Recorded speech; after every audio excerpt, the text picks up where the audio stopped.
Chapter 12. Me and Winn Dixie got to Gertrude's Pets so early for my first day of work that the close sign was still in the window. But when I pushed on the door, it swung open. So we went inside. I was about to call out to Otis that we were there, but then I heard music. It was the prettiest music I've ever heard in my life.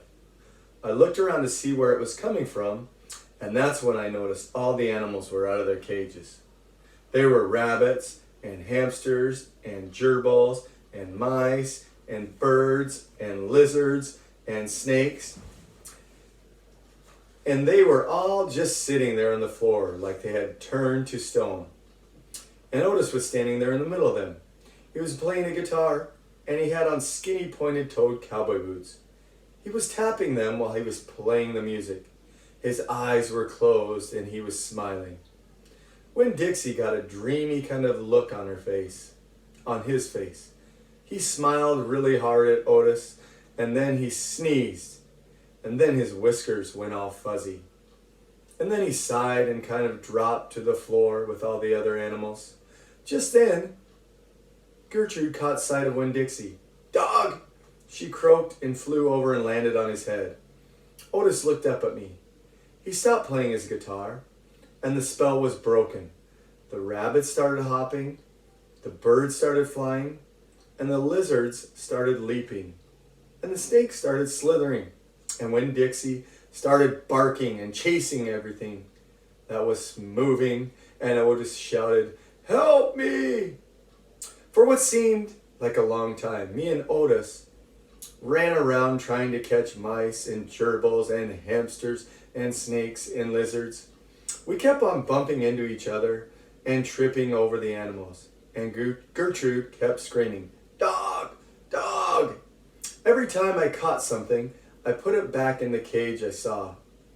I didn't care if it was the right cage or not. I just put it and slammed the door.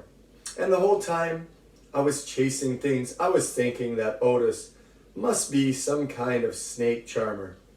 The way he could play the guitar and make the animals turn to stone. And I thought, this is silly. I shouted over Winn Dixie barking and Gertrude yelling. I said, "Play some more music, Otis." He looked at me for a minute. Then he started playing his guitar. And in just a few seconds, everything was quiet.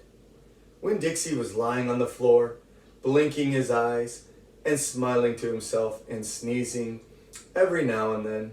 And the mice and the gerbils and the rabbits and the lizards, the snakes that had been caught yet got quiet and still. And I picked up one by one and put them back in their cages. When I was all done, Otis stopped playing. He looked down at his boots. I was just playing them some music. It makes them happy. "Yes, sir," I said. "Did they escape from their cages?" "No," Otis said. "I take them out. I feel sorry for them being locked up all the time. I know what it's like being locked up." "You do?" he said. "I've been in jail," Otis said. He looked up at me real quick, and he looked back down at his boots. "You have?" I said. "Never mind," said Otis. "Aren't you here to sweep the floor?" "Yes, sir," I told him. He walked over to the counter and started digging through a pile of things, and finally he came up with a broom. "Here," he said. "You should start sweeping." Only he must have gotten confused. He handed a guitar to me instead of the broom. "With your guitar?" I asked. He blushed and handed me a broom. I started to work. I am a good sweeper. I swept the whole store and dusted some of the shelves. The whole time I worked, Winn Dixie followed me, and Gertrude followed him, flying behind him and sitting on his head and his back, and croaking real quiet to herself, "Dog, dog." When I was done, Otis thanked me.